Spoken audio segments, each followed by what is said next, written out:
आपका स्लो तो नहीं है इंटरनेट?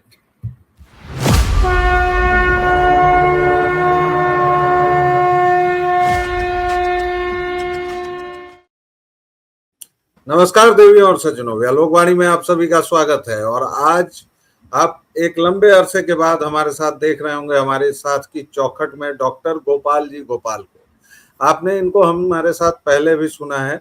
डॉक्टर गोपाल जेएनयू से पढ़े लिखे हैं, बायोटेक के प्रोफेसर हैं और उक्का तरसादिया यूनिवर्सिटी बारडोली गुजरात में ये प्रोफेसर हैं। एआई एक ऐसा शब्द जो डराता भी है, लुभाता भी है और बहुत ज्यादा आकर्षित भी करता है। आर्टिफिशियल इंटेलिजेंस के बारे में हमें उतना ही पता है जितना उस कमरे में मौजूद 7 लोगों को पता था जो हाथी को पकड़ पकड़ कर उसके अलग अलग हिस्सों को पूरे हाथी के तौर पर समझ रहे थे। यानी कोई अंधा उसे सूप बता रहा था, कोई उसे रस्सी बता रहा था, कोई उसे स्तंभ बता रहा था। हमारे देश की एक सबसे बड़ी विडंबना यह है कि हमारे यहाँ तकनीक हर एक को उपलब्ध है। तकनीक बहुत सुलभ है, लेकिन उस तकनीक को इस्तेमाल कैसे किया जाए, उस तकनीक को प्रयोग कैसे किया जाए, ये सलाहियत देने वाला, ये ज्ञान देने वाला, ये कौशल देने वाला तंत्र अनुपस्थित है। तो नतीजा यह है कि हर एक हाथ में तथाकथित स्मार्टफोन है जो पूरी जमात को बुद्धू बना रहा है। हर एक व्यक्ति पत्रकार है और हर एक पत्रकार नाबदान में लौटने को अभिशप्त है। बहरहाल, मैं अगर इस भूमिका पर बोलता रहा तो लगातार बोलता रहूंगा। डॉक्टर गोपाल, आपका बहुत बहुत स्वागत है और सीधे शुरू करेंगे। धन्यवाद। परीक्षाओं का सीजन चल रहा है जी, और रिजल्ट्स आ रहे हैं, नए लोग आएंगे। तो आज का हमारा विषय है कैसे अच्छे संस्थानों को चुने, भारत में क्या क्या संभावनाएं हैं उच्च शिक्षा की। और ये तो हमारा प्रस्थान बिंदु होगा कि भारत में उच्च शिक्षा की हालत बहुत गड़बड़ है, लेकिन इसके बावजूद अभी बच्चों के पास क्या विकल्प है, चुनना चाहिए, खासतौर से आज इस मारामारी की सिचुएशन में। Over to you Gopal ji. नहीं, मैं अभी कंसंट्रेट करूंगा कि 1288 टोटल यूनिवर्सिटी हैं रिसेंट यूजीसी के डाटा के मुताबिक। उसमें से 600 के आसपास प्राइवेट यूनिवर्सिटी हैं और टोटल 45,000 से 50,000 कॉलेज हैं।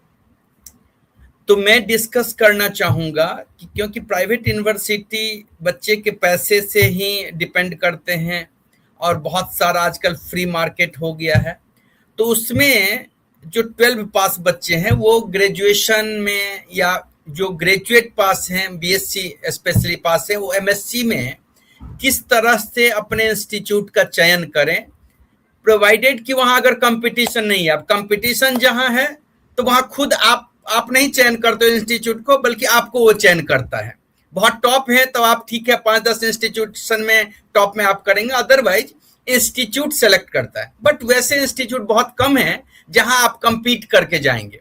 ज्यादातर जो पॉपुलेशन है वो प्राइवेट यूनिवर्सिटी और स्टेट यूनिवर्सिटी में बच्चा है। जेएनयू आईआईटी से में बहुत, वो समझिए 5 से 10% टोटल जो आबादी है बच्चे का आफ्टर 12, वो 5 से 10% ही अच्छे इंस्टीट्यूट में जा पाते हैं। बाकी आंख मूंदते हुए जाते हैं और एडमिशन लेते हैं। प्राइवेट कॉलेज बहुत वेलकम करती है प्राइवेट यूनिवर्सिटी, आप जब जाइए वहां पर एडमिशन हो जाता है। अब समस्या क्या है कि पेरेंट्स पैसा देना जानते हैं और अपना बच्चा जहां बोला वहां एडमिशन ले लेते हैं। तो मैंने जो ऑब्जर्व किया, 3-4 साल बाद कोर्स करने के बाद, या मान लीजिए ग्रेजुएशन है तो 3 साल, पोस्ट ग्रेजुएशन है तो 2 साल, उसके बाद उनका जब एडमिशन लेते तब तो बहुत एक्सपेक्टेशन है, तो बाद में निकलते हैं तो आपने देखा होगा डाटा कि 50% ग्रेजुएट हमारे अनएम्प्लॉयड हैं, है ना, पोस्ट ग्रेजुएट हमारे अनएम्प्लॉयड हैं, इंजीनियर्स अनएम्प्लॉयड हैं। तो हम उस सिस्टम को तो सुधार नहीं सकते, लेकिन गार्जियन अपने बच्चे का एडमिशन कहाँ ले, जहां पे करके करना है, जहां कंपटीशन है, बच्चा कंपीट कर पाता है, देन वेल एंड गुड। बहुत सारे कॉम्पिटिटिव एग्जाम है ग्रेजुएशन में, पोस्ट ग्रेजुएशन में, उसका अलग टॉपिक लेंगे। लेकिन जो ये 600 यूनिवर्सिटी है जहां आप उसमें ज्यादातर एग्जाम नहीं लेते हैं, आप जाइए, पे करिए और आपका एडमिशन हो जाएगा। तो अपनी क्षमता के मुताबिक आप एक लिस्ट बनाइए अगर गार्जियन है या बच्चे सजग हैं। और सबसे पहला चीज तो देखना, आपने देखा होगा कि सोचिए कि 25 फेक यूनिवर्सिटी का लिस्ट निकाला यूनिवर्सिटी ग्रांट कमीशन ने। मतलब वो यूनिवर्सिटी में भी तो बच्चे थे, तभी तो वो चल रहा था। मतलब कि इतना बेवकूफी है कि फेक यूनिवर्सिटी में भी बच्चे एडमिशन लिए हैं और वो चल रहा था, और हर स्टेट में है ना वो लिस्ट।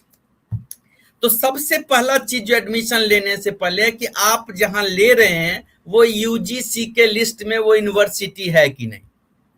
हम प्राइवेट यूनिवर्सिटी की बात बोल रहे हैं, हम जहां कंपटीशन से नहीं एडमिशन हो रहा उसकी बात बोल रहे हैं, वो भी बहुत है ना, 600 के आसपास। अब वहां सबसे पहला क्राइटेरिया कि आपका यूनिवर्सिटी यूजीसी का लिस्ट है, वेबसाइट में देखिए कि है कि नहीं।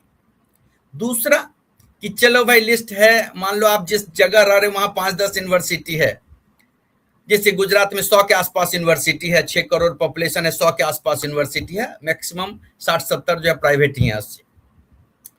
तो आप यूजीसी लिस्ट देखिए। फिर अगर आपने 5-10 देखा, उसमें 4-5 मिल गए जो जहां आप अफोर्ड कर सकते हैं, बच्चे को भेज सकते हैं, फिर देखिए कि नैक एक्रेडिशन है कि नहीं है।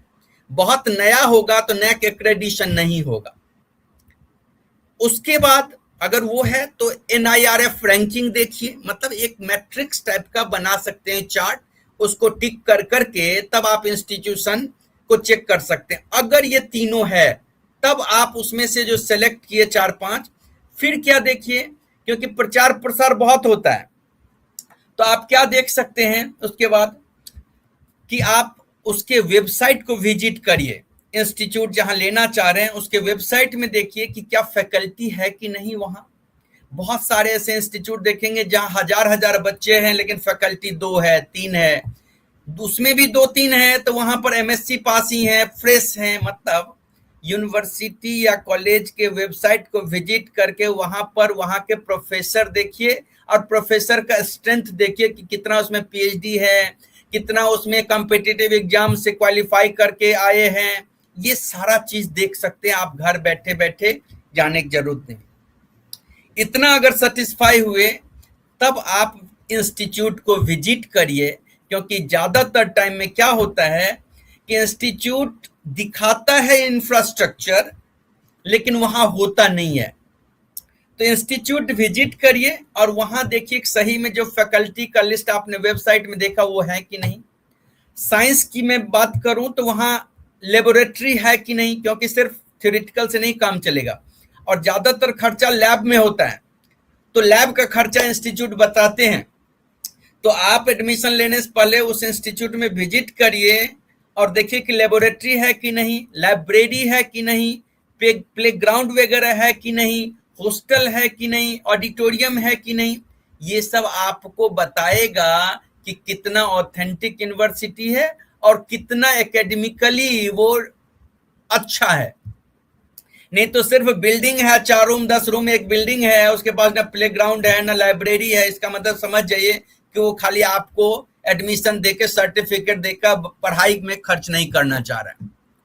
ये सारा चीज देखिए। उसके बाद आप देखिए कि उसका अलुमनाई कहाँ कहाँ है, वहां से जो बच्चे पास किए वो कहाँ कहाँ जॉब करते हैं, वो बहुत जरूरी है। क्योंकि हर कॉलेज हर यूनिवर्सिटी 100% प्लेसमेंट दिखाता है। सबसे ज्यादा समझिए कि ठकैती इसी में होता है, वो बोलेंगे 100% प्लेसमेंट लेकिन जनरली होता नहीं है 100% प्लेसमेंट। तो सबसे ज्यादा जो मिसलीडिंग इंफॉर्मेशन होता है प्लेसमेंट का होता है। हमारे पास हमको बहुत फोन आते हैं बच्चे का, यहाँ ले रहे एडमिशन या कहाँ ले, इस टाइप का। इसीलिए हम अपने स्टॉक में किसी इंस्टीट्यूट का नाम नहीं लेंगे, सिर्फ हम क्राइटेरिया पेरेंट्स के लिए उस बच्चे के लिए बता रहे हैं कि कैसे आप चेक कर पाएंगे कि ऑथेंटिसिटी है कि नहीं, या जितना बोलता है वहां है कि नहीं।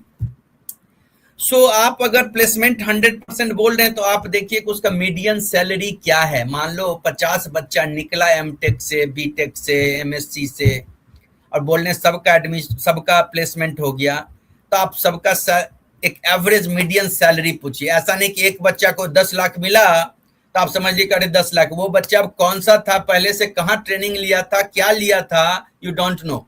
सो ask for median salary. Percentage of student placed, मतलब कि जितना लोग डिग्री लिया उसमें से कितना परसेंट को जॉब मिला। और सबसे ज्यादा जो गड़बड़ होती है आपको बताऊं, इंजीनियरिंग का बच्चा एडमिशन लेता है कंघी बेचने में, बच्चा लेता है मार्केटिंग में। मींस कोर जॉब कितना मिल रहा है, जिस चीज का डिग्री लिया उस डिग्री के बेसिस पर जॉब मिल रहा है कि कुछ और मिल रहा है। क्योंकि भाई दो हाथ पैर है तो जॉब तो मिलेगा ही, but that is not due to their degree. वो उसका अपना क्षमता था जिसके कारण ले लिया। तो आप देखो कि जो सब्जेक्ट की पढ़ाई किया उसी से रिलेटेड जॉब कितने को मिला है, और इसीलिए 100% दिखा देते हैं कॉलेज यूनिवर्सिटी, लेकिन कोर जॉब मिला है कि नहीं, और कौन से कंपनी आती हैं, ये सारे चीजों का आप ध्यान रखकर अगर एडमिशन लेंगे तो फंसेंगे नहीं। और ज्यादा उम्मीद है कि आपके कोर्स करने के बाद आपको अच्छा जॉब मिलेगा, अच्छा नॉलेज मिलेगा, और आप प्रैक्टिकल में सीखे होंगे, स्किल लेकर आएंगे। क्योंकि ज्यादातर टाइम बहुत सारे कॉलेज, बहुत सारे यूनिवर्सिटी एडवर्टीजमेंट में ज्यादा खर्च करते हैं, और अपने जो है ना ये यूनिवर्सिटी में क्या बोलते हैं, पढ़ाई में, लेबोरेटरी में कम खर्च करते हैं। ये मुख्य बात जो है ना, ये ध्यान रखना होगा बच्चे को एडमिशन लेने के लिए या पेरेंट्स को। आप कुछ और इसमें पूछना चाहेंगे सर जी? खास मैं करके केवल ये पूछना चाहूंगा, मेरे पास जो स्टूडेंट्स अमूमन आते हैं, देखिए मैं तो बहुत दूसरे तरह के सवाल पूछता हूँ, इसलिए मैं आपसे ज्यादा इसमें, क्योंकि मेरे पास जो स्टूडेंट्स आते हैं तो अमूमन उनको ये नहीं पता होता है कि वो पढ़ क्यों रहे हैं। तो मेरी बहस तो बड़े दूसरे स्तर पर चली जाएगी। वो केवल इसलिए पढ़ रहे हैं कि मम्मी पापा ने नाम लिखवा दिया, उनको डिग्री लेनी है, तो वो विषय तो अलग है। लेकिन अभी लेकिन जो बच्चा एडमिशन ले रहा है, पढ़ना चाह रहा है, उसमें कैसे ले रहा है, पढ़ रहा है, उसमें कैसे वो एडमिशन ले, विषयों का चुनाव कैसे करे। आपने इंस्टीट्यूशन का चुनाव तो बता दिया, विषयों के चुनाव में भी बच्चे भ्रमित रहते हैं। उनको कभी लगता है कि मैं कॉमर्स मुझे पसंद आ रहा है, कभी लगता है कि साइंस पसंद आ रहा है। वो कैसे करें, और अपने गार्जियंस को इस बात के लिए कैसे मना कि वो अपनी इच्छाएं उन पर न थोपें कि तुमको इंजीनियर ही बनना है, तुमको डॉक्टर ही। क्योंकि अभी मैंने देखा कि तमिलनाडु में इंजीनियर्स की सीटें खाली जा रही, कर्नाटक में खाली जा रही। अब वहां पर जितने प्राइवेट इंस्टीट्यूशंस हैं उनमें मारामारी मची हुई है। तो इन सब सवालों को थोड़ा सा आप एड्रेस करें जी। नहीं, देखिए सब्जेक्ट कैसे चुने वो इंडिविजुअल काउंसलिंग पर में होगा कि बच्चे का इंक्लिनेशन किधर है ना, और कितना लॉन्ग टर्म। मान लीजिए आप कोई कंप्यूटर से किया तो बहुत जल्दी छोटा सा जॉब मिल जाएगा। अब बच्चा बोलता है सर इतना पढ़ाई कैसे, बीएससी के बाद ही बच्चे थक जाते हैं, है ना, कहाँ इतना आएंगे। आप देखेंगे अटेंडेंस की बहुत बड़ी समस्या है ना, बच्चे आना नहीं चाहते, सोचते हैं कि एडमिशन ले लिया तो हो जाएगा। और बहुत सारे कॉलेज यूनिवर्सिटी ऐसे भी हैं जो बोलते हैं कि भाई नहीं भी आओगे तो चल जाएगा, डिग्री सिर्फ ले रहा है। तो बहुत डेविएट हो जाएंगे इसमें। इंडिविजुअल काउंसलिंग से पता चलेगा कि बच्चे का इंक्लिनेशन किधर है, कॉमर्स की तरफ, साइंस की तरफ, आर्ट्स की तरफ, प्लस कितना पढ़ने में टाइम दे सकता है बच्चा। क्योंकि साइंस में ऑब्वियसली एनालिटिकल ज्यादा चाहिए और ज्यादा टाइम तक करना पड़ेगा, है ना। कुछ सब्जेक्ट हैं जिसमें कि अब जैसे आप देखते होंगे कि लैंग्वेज से पढ़ाई करके ज्यादा सैलरी होता है। अपना जो जेएनयू में इंटरनेशनल लैंग्वेज से पढ़ाई कर लेते हैं ग्रेजुएशन, उनकी सैलरी, उनकी कमाई ज्यादा होती है बनस्पत की पीएचडी वाले जो है उसकी। तो वो अलग वो विषय हो गया, क्योंकि वो बच्चे का, पेरेंट्स का क्षमता, सारा चीज देख के काउंसलिंग किया जाएगा। बाकी तो काउंसलर आप देखेंगे जितना बच्चा उससे ज्यादा काउंसलर मिलेगा आपको। फोन कर करके हमारे एक जो है वाइफ की भतीजी की 12, रोज उनके वाइफ का नंबर डाला हुआ तो रोज फोन आता है, नर्सिंग करना चाह रहे हैं, मेडिकल करना चाह रहे हैं, इंडिया में करना चाह रहे हैं, अब्रॉड करना चाह रहे हैं। मतलब सारे काउंसलर ही हैं, काउंसलर की कमी नहीं है, लेकिन उसको खुद ही नहीं पता बहुत सारा सब्जेक्ट। हम लोग को भी इतना दिन से सारे सब्जेक्ट का हम नहीं बता सकते।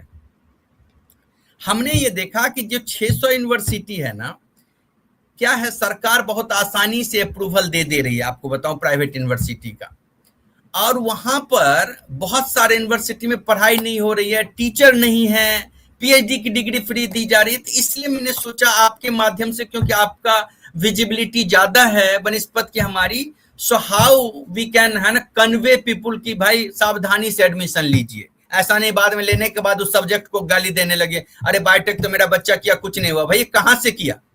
अब हमको बच्चा यहाँ पूछता है सर कनाडा जा रहे हैं। भाई कनाडा कहाँ? एयरपोर्ट पर पढ़ाई करेगा कि रेलवे स्टेशन पर? You must give me name of the institute ताकि हम बता पाए कि उस इंस्टीट्यूट का क्या रेपुटेशन है। अमेरिका में भी ठग इंस्टीट्यूट है, कनाडा में भी है, ऑस्ट्रेलिया में भी है, ऐसा नहीं है कि इंडिया में है।